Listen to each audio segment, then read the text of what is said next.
पता नहीं क्यों हमारे दिमाग में लग रहा था कि साला कुछ ना कोई हम लोग को या तो वॉच कर रहा है या कहीं कोई घटना होने वाली, जैसे अंदर से महसूस होता है ना कि कुछ होने वाला।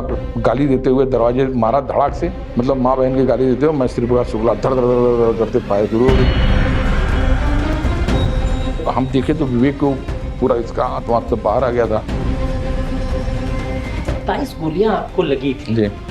कहाँ अभी भी पूरे शरीर पे उसके निशान है, एकदम है। इतने बड़े बड़े होल हैं, कपड़े उतार देंगे तो शायद आप न देख पाए। तो बाद में एक बार सूरज भान सिंह फोन किए कि समझौता हो जाए दोनों लोगों में।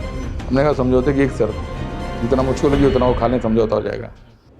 ये कैसे हुआ? जैसे दरवाजा आपने खोला होगा, हाँ, आप गेट पे आए होंगे, सामने श्री प्रकाश शुक्ला था, ऐसे कुछ ऐसे ही हुआ होगा। अब देखिए हुआ क्या उसमें। हाँ, कैसे? थोड़ा पीछे आइए। थोड़ा पीछे आना चाह रहा हूँ मैं। हम लोग जिस दिन रात में रुके वहाँ लखनऊ, ये हुआ रुकना था, तो हम लोग दिलीप होटल पहुंचे। हाँ। तो दिलीप होटल में आमने सामने हम लोग को कमरा मिल गया 102 108। हाँ, आमने सामने मिल गया। हम लोग वही चाह रहे थे कि भाई उसमें सुरक्षा वाले हो जाएंगे, एक कमरे में हम लोग हो जाएंगे। काम कुछ था नहीं, प्लान बन गया चलो बॉर्डर पिक्चर आई थी उस समय, तो चलो बॉर्डर देखा जाए। तो हम लोग निकल गए बॉर्डर पिक्चर देखने। नावेल्टी चौराहा है ना लाल बाग में, नावेल्टी में हम लोग के बॉर्डर देखने, नज़दीक था वहाँ से। चौराहे पे हम लोग खड़े थे, पता नहीं क्यों हमारे दिमाग में लग रहा था कि साला कुछ ना कोई हम लोग को या तो वॉच कर रहा है या कहीं कोई घटना होने वाली, जैसे अंदर से महसूस होता है ना कि कुछ होने वाला आपके साथ। तो महसूस हो रहा था कि कहीं ना कहीं कुछ घटना अप्रिय होने वाली है। गए हम लोग पिक्चर देख रहे थे रात में, हमको लगता है नाइट शो हम लोग गए थे। 10:30 11 बजे करीब एक हमारे दोस्त का फ़ोन आता है कि भैया और रेलवे का ऑक्शन नहीं है, कुछ पैसे की ज़रूरत है। तो हमने कहा कि पैसा तो यार अब है नहीं, हम तो सब दे हुआ है यहाँ, ऑफिस का जो भी देना था हिसाब किताब। तो बोला भैया बहुत ज़रूरी है। हमने कहा कितना चाहिए? तो बोला 1 लाख रुपया। तो हमने कहा एक नहीं होगा, लेकिन 75-80 हमारे पास बचा है, आना सवेरे दे देंगे। आई गई बात ख़त्म हो गई।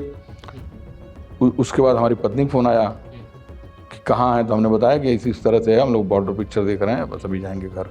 गए हम लोग, सो गए। विवेक जो हमारे मामा का लड़का था, उसने डेंटल कॉलेज में एडमिशन ले रखा था वहाँ। उस कॉलेज को मान्यता नहीं मिली थी। तो शिवसेना की गवर्नमेंट थी मुंबई में, हम गए थे एक कार्यक्रम में वहाँ। तो हमने वो संजय निरुपम उस समय राज्यसभा के सांसद हुआ करते थे, तो हमने उनसे कह के उनका एडमिशन करा दिया वहाँ फ्री ऑफ कास्ट BDS में। तो ये हुआ था कि चलिए उसका पैसा जो 70-80 हज़ार रुपये उसने डोनेशन दे रखा था, वो पैसा उससे ले लिया जाएगा। तो हम लोग सुबह उठ के 5:30 बजे उसके घर चले गए। जो स्कूल का चेयरमैन था, वो मिलता ही नहीं था किसी से। तो हम लोग सोचे सुबह ही जाएंगे तो हो सकता है मिल जाए। गए हम लोग, संजोग से मिल गया। तो उससे हम लोग बात किए, प्रेशर बनाए उसको पूरा कि साले पैसा दे देना, तुम चलेगा नहीं, तुम पैसा नहीं दबा पाओगे। धमका के हम लोग भी आए। तो ये हुआ कि ठीक साहब 1 हफ्ता हमको समय दे दिए, 1 हफ्ते में आपको पैसा वापस कर देंगे। उसके बाद हम लोग लौट के आए तो एक ज़मीन देखने हम लोग जा रहे थे। तो हम लोग हुसैनगंज चौराहे पे रुके नहीं। अब देखिए शुरू कहाँ से हुई कहानी। रात में जब हम लोग पिक्चर देखने गए, जाने वाले थे या जाने से पहले, उसी होटल में राजन तिवारी रुका हुआ था, जो पूर्व विधायक बिहार, वो माफिया हाँ, श्री प्रकाश के साथ रहता था। इन लोगों को किसी कारण में जाना था।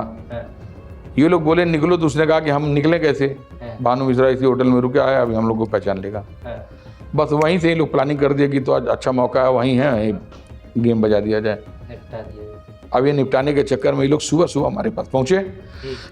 हम सुबह निकल गए थे 5:30 बजे, गाड़ी भी नहीं थी हम लोग की।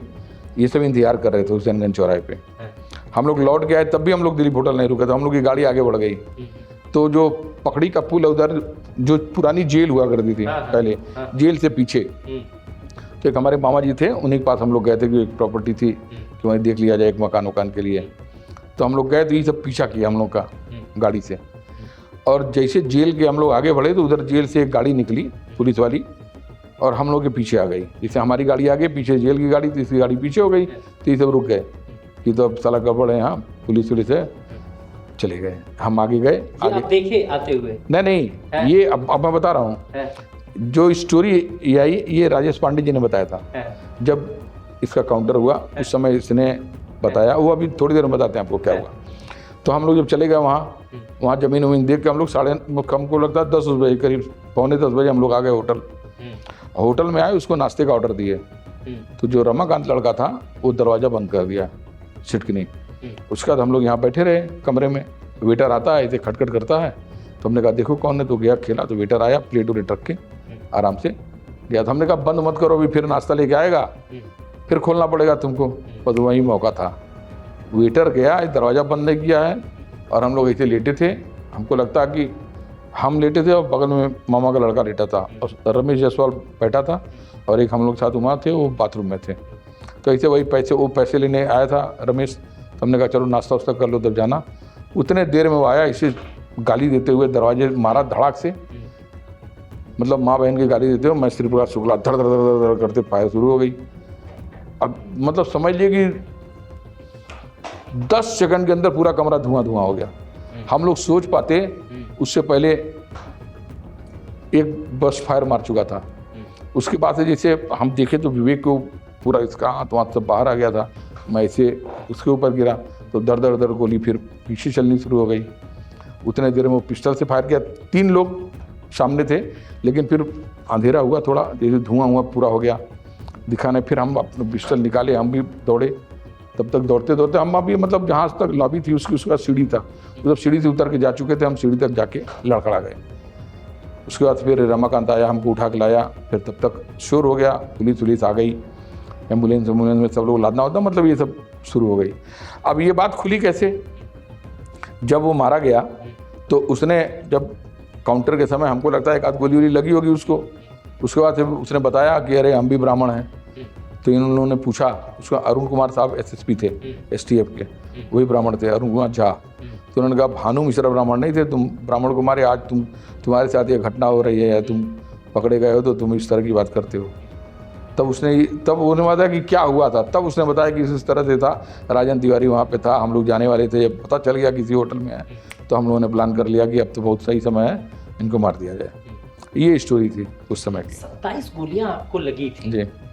कहाँ अभी भी पूरे शरीर पे उसके निशान है? एकदम है, है? इतने बड़े बड़े होल हैं। कपड़े उतार देंगे तो शायद आप न देख पाए। इतनी जगह छीनी हाँ। शरीर में। 4-5 बार प्लास्टिक सर्जरी हुई लेकिन रुका नहीं। 8 साल तक लगातार ट्रीटमेंट पे था। 2007 में होश कब आया गोली लगने के बाद? नहीं, हम होश में थे, एकदम होश में थे। हम बेहोश नहीं हुए इसीलिए बच गए। डॉक्टर बोला जब हमारा बीपी को पल्स चढ़ ही नहीं रहा था उसका, लेकिन मैं होश में था। अब चाहे विल पावर चाहे प्रभु की मर्जी, उसी कारण में डॉक्टर बोला कि भाई इनका विल पावर बहुत मजबूत है, नहीं तो इतने बात तो हदस के आदमी मर जाता है। लेकिन इसी नाते मैं बच गया। उसके बाद से श्री प्रताप अरे उसके बाद से कई बार फोन किया। उसके बाद अरे खूब मजेदार स्टोरी थी उसके बाद क्या हुआ? उसके बाद जब हम लोग 1 महीना 27 दिन हम लोग लखनऊ थे। लखनऊ हॉस्पिटल में भी रोज बवाल होता था। कभी जैसे सारे संदिग्ध लोग, आपकी सुरक्षा बढ़ा दी होगी? सुरक्षा सरकार ने बढ़ा दी थी, गारद उरद लगी थी, लेकिन हमारी भी सुरक्षा 40-45 लोग हमारे भी राइफल बंदूक लेके परमानेंट हॉस्पिटल में पड़े रहते थे। कलराज मिश्र जी हमारे, अरे ये अपने लालजी टंडन जी आए, एडमिट हुए मेडिकल कॉलेज के प्राइवेट वार्ड में, और जब हम लोग का ये सब देखे दूसरे दिन वो बेचारे डिस्चार्ज होकर चले गए। तो मामला गड़बड़ हो जाएगा। तो उसी दौरान कोई ना कोई जिससे संदिग्ध मिला, कोई रात में, जैसे डॉक्टर्स लोग भी हैं, 1-2 बार डॉक्टर्स लोगों से भी हाथापाई हो गई, अनशन तक की स्थिति हो गई, डॉक्टर ने स्ट्राइक कर दिया। तो ये सीओ साहब समय राजेश पांडे जी बड़ा हम लोग को कोऑपरेट किए। ये बेचारे आके उन लोग समझाते, देखो वहाँ स्थिति दूसरी है। और जैसे उनके साथ इतनी बड़ी घटना हुई है, सरकार भी परेशान है उन सबको खोजने में, और ऐसे स्थिति में अगर वहाँ कोई इस तरह से जाके करेगा तो भाई वो गड़बड़ हो ही जाएगा मामला। उसके बाद भी आप पे फोन आते रहते? उसके बाद देखिए ना, 1 तारीख को हमारी घटना हुई, 9 तारीख को एक सब इंस्पेक्टर को उसने मार दिया, आर के सिंह को। वहीं वो बेचारे वायरलेस में उनको कहीं से सूचना मिली कि श्री प्रकाश आ रहा है हजरतगंज में। उन्होंने सबको मैसेज किया, सारे लोगों ने उनसे कहा कि थोड़ा वेट करना, जब सब पहुंच जाएंगे तब अटैक करना। लेकिन इतने दिलदार और इतने कलेजे वाले इंस्पेक्टर थे कि जैसे उन्होंने देखा अकेले उससे भिड़ गए। अब वो सब 2-3 थे, और उसके बाद AK-56 अब वो आर के सिंह नहीं झेल पाए, उसने मार दिया उनको वहीं। और जब तक पूरी फोर्स पहुंचे तब तक वो मार के चला गया था। इतना खतरनाक आदमी था। उसके बाद जब फोन आते थे आपको गोली? अरे उसके बाद जब हम सुनिए, एक महीने 27 दिन हम लोग लखनऊ में एडमिट थे। उसके बाद मैं आया गोरखपुर।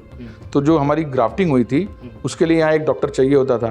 तो डॉक्टर नदीम अरशद हैं यहाँ पे, वो इसके प्लास्टिक सर्जरी के बहुत अच्छे डॉक्टर थे। तो बेचारे आते थे और आके अपना ड्रेसिंग वेसिंग करते थे, और नहीं तो हमको मेडिकल कॉलेज जाना पड़ता था। तो एक बार मैं मेडिकल कॉलेज गया था ट्रीटमेंट कराने के लिए, तो उसका फ़ोन आया, हमारे भाई ने उठाया फ़ोन। तो मोबाइल आ चुका था? नहीं, मोबाइल तो उस समय भी था मेरे पास। हाँ, 96 में पहली बार मोबाइल आया, हाँ, और मैं यहाँ से पहले उषा का सिम खरीद के मैं मोबाइल खरीदा था, अच्छा, और वो मोबाइल मेरे पास उस समय था। हाँ, तो जब ये घटना हुई, घटना के बाद जब सामान बरामदगी हुई, तो मेरी 30 की पिस्टल और मेरा ही मोबाइल पुलिस वालों ने समझा कि उसका है, हाँ, तो वो लोग जब्त कर लिए। हाँ, तो बाद में फिर हमने बताया, हमारा लाइसेंस मिलान करके फिर हमारा वापस हुआ। तो मोबाइल पे नहीं, उस पर लैंडलाइन पे फ़ोन आता था उसका, STD घंटी बजती थी, तो ये उठाए कि का भाई गोली वोली, अब वो चला था ना, मतलब टैबलेट, जैसे दवा के लिए हम गए थे, बोला मेडिकल कॉलेज गए थे, कहाँ है गोली, इस तरह से धमकाता था, गरियाता था कि छोड़ेंगे नहीं। तो जैसे हमारा भाई भी गरियाता था उनको पूरा। अच्छा, भाई भी गए? हाँ, तो अब क्या, अब उससे ज़्यादा क्या हो सकता था भाई, जितना हो चुका अब उससे ज़्यादा कुछ हो सकता था, बताइए। तो बाद में एक बार सूरज भान सिंह फ़ोन किए कि समझौता हो जाए दोनों लोगों में। हमने कहा समझौते की एक शर्त, जितना मुझको लगी उतना वो खा लें, समझौता हो जाएगा। उससे पहले कोई समझौता नहीं। आज की भी स्थिति वही है, केस चल रहा है, ये श्री प्रकाश शुक्ला, आनंद पांडे, ये सारे लोग मारे जा चुके हैं, लेकिन राजन तिवारी अभी जिंदा है। राजन तिवारी के खिलाफ मेरी गवाही होनी बाकी है, केस लखनऊ में चल रहा है। उन्होंने बहुत प्रेशर बनाया, हमने कहा समझौता नहीं होगा। अच्छा, राजन तिवारी अभी भी जो पूर्व विधायक जी, जी, है, अभी उनके खिलाफ केस चल रहा है? गवाही मेरी होनी है, मेरी गवाही पे उनको सजा होनी है।